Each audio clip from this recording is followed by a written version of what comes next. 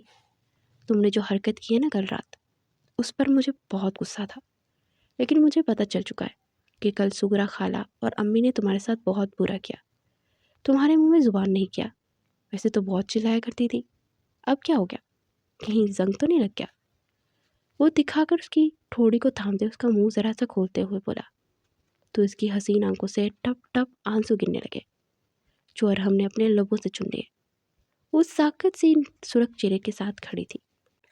پھر کچھ دیر میں وہ لوگ ہوٹل پہنچے اور وہ اس کے قریب قریب ہی رہا۔ اس کی حرکتوں کو دیکھ سغرا بیگم اور خدیجہ کو انتہائی غصہ آ رہا تھا، مگر وہ سوچ چکا تھا آج آر یا پھر پار کچھ ایک تو معاملہ ہوگا، اس لیے نتیجے کی پرواہ نہ کرتے ہوئے اس کے پاس جا رہا تھا تاکہ سب کو سمجھا سکے کہ وہ اس کا ساتھ چاہتا ہے۔ پھر فضا کی رخصتی کے بعد وہ ہوٹل کے ڈیوز کلیئر کر کے واپس جانے والا تھا تو اس نے سب کو گھر جانے کا کہا، اور علماء کا ہاتھ تھام کر وہ یہیں پر اسی کے ساتھ ٹھہرنے لگا تو وہ گھبرا کر خدیجہ بیگم کو دیکھنے لگی جو کہ خون اشام نگاہوں سے اسے دیکھ رہی تھی۔ وہ ان کی نگاہوں سے خوف زدہ ہو گئی۔ ہاں چلو ٹھیک ہے، دونوں اکٹھے آ جانا، سلطان بخاری نے کہا اور اس کے کندھوں کو تھپتھپاتے ہوئے باہر کی جانب بڑھ گئی۔ خدیجہ بیگم بھی بنا کچھ بولے باہر نکل گئی۔ وہ اس کا ہاتھ تھامے ہوئے وہاں چیئر پر بیٹھ کر مینیجر سے بات کرنے لگا۔ سارے کام نپٹانے کے بعد وہ واپسی کے لیے نکلے تو اس نے گاڑی کو گھر کی بجائے کہیں اور ڈال دیا۔ وہ گھبراہٹ بڑے انداز میں اسے دیکھ رہی تھی۔ پھر گاڑی اس کے فلیٹ کے سامنے رکی اور وہ اسے لیے اندر آیا۔ اس کے کانسٹیبل نے پورے فلیٹ میں پھول بچھائے تھے۔ وہ دھیمی سی مسکراہٹ سے اسے باہوں میں اٹھاتا اندر کمرے میں آیا تو وہاں پر کینڈلز اور پھول لگے تھے۔ وہ یہ سب دیکھ کر مزید گھبراہٹ کا شکار ہو گئی تھی۔ بچی تو تھی نہیں جو اس سب کا مطلب نہ سمجھتی۔ پلیز مجھے گھر جانا ہے، وہ کہتی ہوئی کمرے سے باہر جانے لگی تو اسے کندھوں سے جکڑے تنبیہی انداز میں دیکھنے لگا۔ تم مجھے غصہ کیوں دلانا چاہ رہی ہو؟ مسئلہ کیا ہے تمہارے ساتھ؟ وہ تب کر بولا تو اپنے آپ کو چھڑواتے واش روم کی خود کو بند کرنے کے ارادے سے بھاگی، مگر وہ اس سے پہلے ہی دروازے کو لاک کرتی وہ اس کے پاؤں میں اس کے ارادے پر پانی پھیر گیا۔ پھر جیسے جیسے اس کی طرف قدم بڑھا رہا تھا وہ پیچھے جائے جا رہی تھی۔ وہ اس کی کمر سے جگڑے ہوئے اسے دیوار سے لگاتا سائڈ پر موجود شاور کا نل کھول چکا تھا۔ پھر وہ شرٹ اتارتا دائیں بائیں ہاتھ رکھ کے اس پر جھکا تو وہ زور سے آنکھیں میچ گئی۔ آئی لو یو میری دھڑکن۔ وہ اس پر اپنی محبت کی برسات کرنے لگا۔ کچھ دیر تک وہ مزاحمت کرتی رہی مگر پھر خود سپردگی دیتی چلی گئی۔ وہ اسے یوں ہی باہوں میں بڑے بیڈ تک لیٹا تھا، اس پر حق جتاتا چلا گیا، پھر اسے یوں ہی باہوں میں بڑے سو گیا۔ صبح آنکھ کھولی تو اس کی سینے پر سر رکھے پرسکون سی نیند سو رہی تھی۔ وہ اسے تکیے پر سیدھا کرتا اٹھ کر فریش ہونے چلا گیا۔ پھر وہ فجر کی نماز ادا کر کے واپس آیا تو وہ بھی نماز پڑھ رہی تھی۔ وہ قرآن پاک پڑھتے ہوئے گاہے بگاہے اس پر نظر ڈال رہا تھا اور نماز پڑھ کر جب تک فارغ ہوئی وہ سورۃ یاسین ختم کر چکا تھا۔ چائے پینے لگا ہوں میں، تمہیں بھی نہیں پینی ہے کیا؟ وہ اٹھتے ہوئے بولا، آپ رہنے دیں، میں بنا کر لاتی ہوں۔ وہ آہستہ سے بولی تو وہ دھیما سا مسکراتا اس کے قریب آیا۔ ویسے یقین کرو بوڑھی چائے نہیں بناؤں گا، وہ اس کے رخسار کو چھو کر بولا تو اس کی پلکیں حیا سے جھک گئی۔ نہیں ایسی بات نہیں ہے، وہ تائی کہتی ہے نا کہ مردوں کو کام نہیں کرنا چاہیے کچن کا، تو اسی لیے میں نے کہا کہ میں بنا لیتی ہوں، میں بہت اچھی چائے بناتی ہوں اب۔ وہ سر جھکائے ہوئے بولی، میری جان آپ کو کس نے کہا کہ مرد کچن کا کام نہیں کر سکتا؟ یہ تو کہیں بھی نہیں لکھا تھا مرد کچن کا کام نہیں کر سکتا، بلکہ ہمارے نبی صلی اللہ علیہ وآلہ وسلم تو اپنی زوجہ کے ساتھ کاموں میں ہاتھ بٹھایا کرتے تھے، تو اسی لیے ان باتوں پر یقین نہیں رکھنا چاہیے۔ امی تھوڑے پرانے خیالات کی ہیں، ان کی بات ضرور سنو، مگر جو بات تمہارے دل میں اچھی لگے نا وہ بھی کرو۔ تو میرے خیال سے مرد کو کام کرنے میں کوئی پرابلم نہیں ہونی چاہیے. سو آج تم بیٹھو، میں بنا کر لاتا ہوں. وہ کہتے ہوئے اس کا رخسار تھپ تھپا کر باہر نکل گیا. میں ساتھ ہی چلتی ہوں، وہ جلدی سے بولی تو سر اس بات میں ہلا گیا. پھر وہ کچن میں آ کر کرسی پر بیٹھ گئی اور وہ چائے بنانے لگا اور وہ اسے دیکھے جا رہی تھی، چونکہ پوری طرح اپنے کام میں مگن تھا. اس کے باوجود اس کی نگاہوں سے بے خبر. وہ جانتا تھا کہ اگر وہ اسے دیکھے گا تو وہ جلدی سے نگاہیں پھیر لے گی. پھر وہ چائے بنا کر ٹیبل پر رکھتا کرسی گھسیٹ کر اس کے قریب آ کر بیٹھ گیا. چائے کی سپ لیتے ہوئے اسے دیکھنے لگا، جو کہ اس کے دیکھنے پر گھبرائی سی نگاہیں جھکاتے پھر اٹھاتی تھی. ویسے ایک بات کہوں، وہ ہلکا سا مسکرا کر بولا تو وہ سوالیہ نگاہوں سے اسے دیکھنے لگی. تم جب یوں شرماتی ہو تو مجھے تمہاری قربت کی مزید چاہ ہونے لگتی ہے. مجھے کبھی لگا نہیں تھا کہ تمہارا یہ روپ بھی ہو سکتا ہے. اس کے روئی سے نرم رخسار پر چٹکی بڑھتے ہوئے بولا تو وہ سر جھکا کر لب کو چلنے لگی. کچھ کہنا تمہیں؟ وہ اس کی تھوڑی سے تھامے ہوئے بولا تو اس کی آنکھوں سے آنسو بہنے لگے. وہ مگ ٹیبل پر رکھا جلدی سے اس کا چہرہ ہاتھوں کے پیالے میں پڑ گیا. کیا ہوا ہے میری جان؟ وہ طرف اٹھا تھا. I am sorry. وہ ہچکیوں سے رو رہی تھی. نہیں یار، سوری مجھے بولنا چاہیے. تم تو برسوں پہلے کئی بار سوری کر چکی، مگر میں اس قدر پتھر دل بن بیٹھا تھا کہ ایک بار بھی تمہارے جذبات کو نہیں سوچا. I am so sorry. وہ اس کے ماتھے پر ماتھا ٹکائے بولتا چلا گیا. پھر وہ اس کے آنسو صاف کرتا چائے پیتے ہوئے اسے دل میں بسانے لگا. کچھ دیر کے بعد وہ دونوں گھر کے لیے نکلے تو ختیجہ بیگم لاؤنج میں ہی بیٹھی تھی. وہ انہیں اندر آتا دیکھ غصے سے بولنے لگی، اس بد کردار بد فطرت لڑکی نے تمہیں اپنی باتوں میں پھنسا لیا نا. وہ غصے سے چلاتی اسے مارنے کے لیے لپکی تو جلدی سے اپنی اوٹ میں لے گیا. امی پلیز تماشا مت بنائیے، ہم بیٹھ کر بات کرتے ہیں.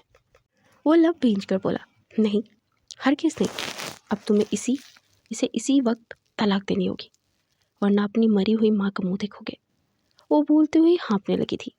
امی پلیز، آپ کی طبیعت بگڑ جائے گی.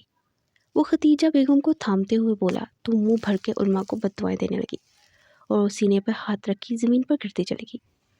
وہ جلدی سے انہیں اٹھا کر باہر کی جانب بھاگا اور وہ ساکت و جامد سی کھڑی تھی. ہو گیا سکون؟ پڑ گئی ٹھنڈ؟ سغرا بیگم نے کہا تو وہ سر جھکا گئی. وہ اور سلطان بخاری ارمان بخاری ہسپتال کے کوریڈور میں کھڑے تھے. ختیجہ بیگم کو ہارٹ پرابلم تھا تو ان کی پریشانی بڑھی ہوئی تھی. ڈاکٹر بھائی رایا تیزی سے اس کی طرف پڑے. دیکھے بی پی کافی ہائی تھا، ہارٹ اٹیک ہوا نہیں مگر ایسی کنڈیشن رہی تو ہو سکتا ہے، اس لیے انہیں کسی قسم کا سٹریس مت دیجیے. ڈاکٹر نے کہا تو وہ سب ایک دوسرے کو دیکھنے لگے. کچھ دیر کے بعد ان کی طبیعت بہتر ہوئی تو وہ انہیں لیے گھر آ گئے. وہ زبردستی میڈیسن کھلانے کے بعد ان کے پاس بیٹھا سر دبانے لگا.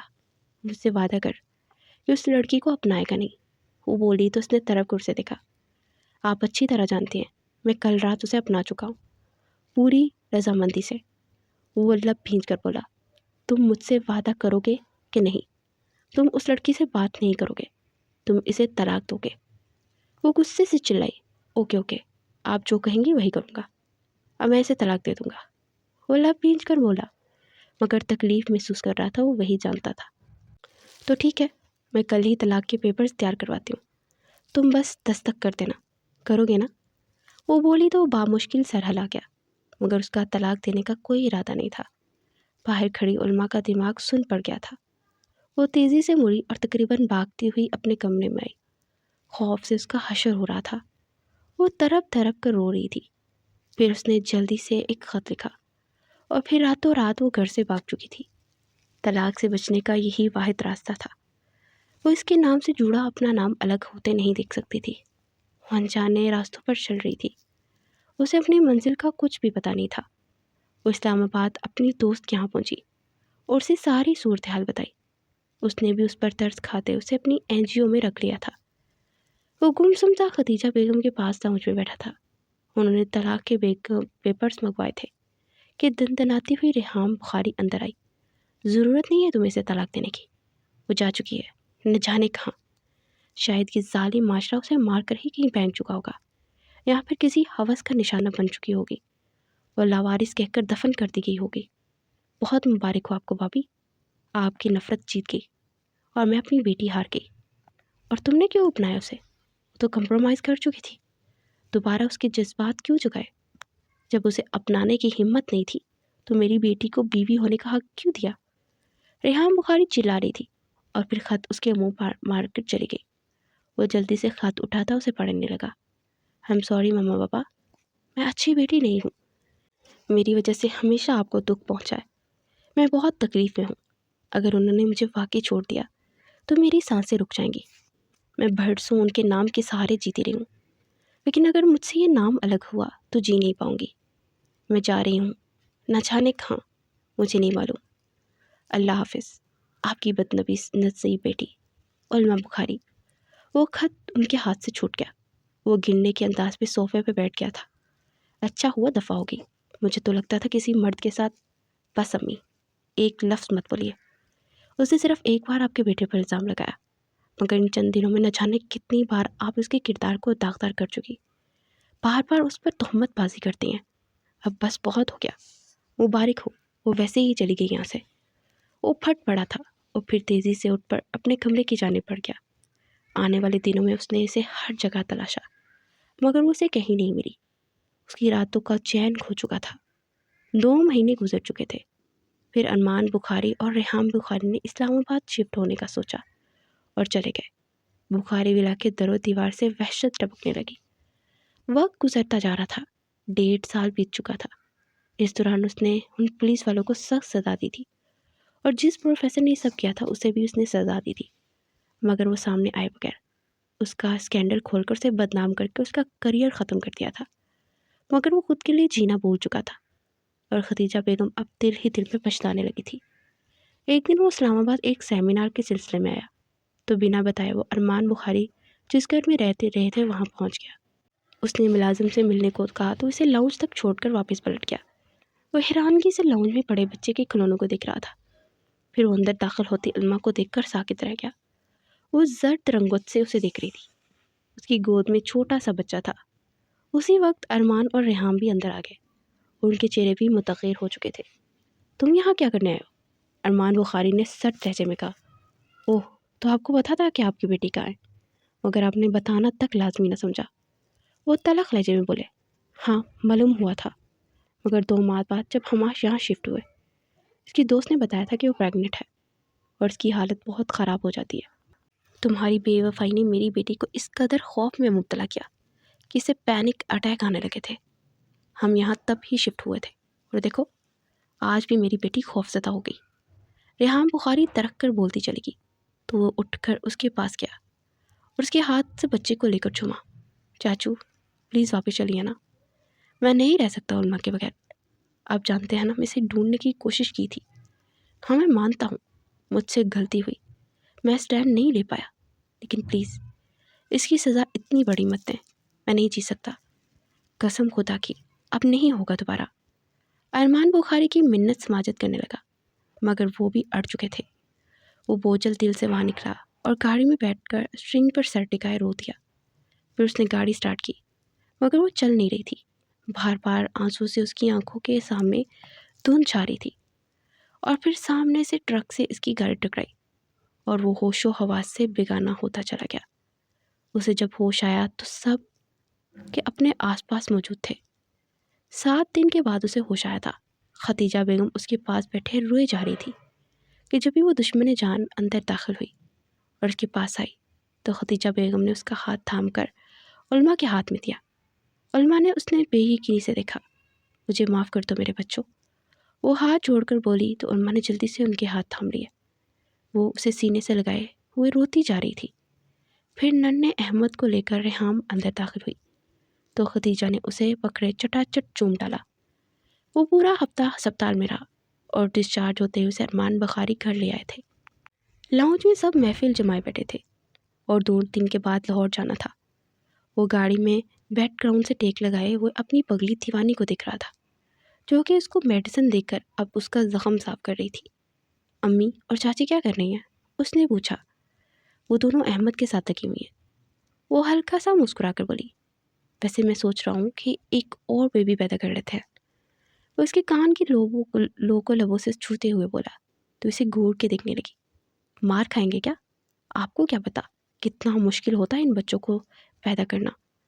وہ منہ بنا کر بولی، میری جان میں جانتا ہوں کہ بہت مشکل ہوتا ہوگا، لیکن میں کیا سوچ رہا ہوں کہ ابھی تو اس دیورانی جٹھانی میں بڑا اتفاق ہوا ہے، کہیں اس کی وجہ سے لڑائی ہی نہ پڑ جائے، تو اسی لیے ایک اور پیدا کر کے ان کے سپرد کرتے ہیں اور خود نکل پڑتے ہیں ہنی مون پہ۔ وہ شرارتی انداز میں بولا تھا تو وہ بھی دھیما سا مسکرا دی۔ پھر وہ اس کے قریب آ کر اس نے کندھے پر سر رکھے اور اس کے سینے پر ہاتھ رکھ گیا۔ کیا ہوا؟ کچھ نہیں ارحم، بس اپنی نادانیاں سوچ رہی تھی کہ کیا کرتی رہی ہوں میں، وہ بولی۔ تھینک گاڈ تم نے وہ نادانی کی، ورنہ میرے بچوں کی پھوپھی بن جانا تھا تم نے، اور شرارتی انداز میں بولا تو اس کے کندھے پر منہ کے برسانے لگی۔ تو وہ ہنستے ہوئے اسے اپنی باہوں کے حصار میں لیتا اپنی آنکھوں کو موند گیا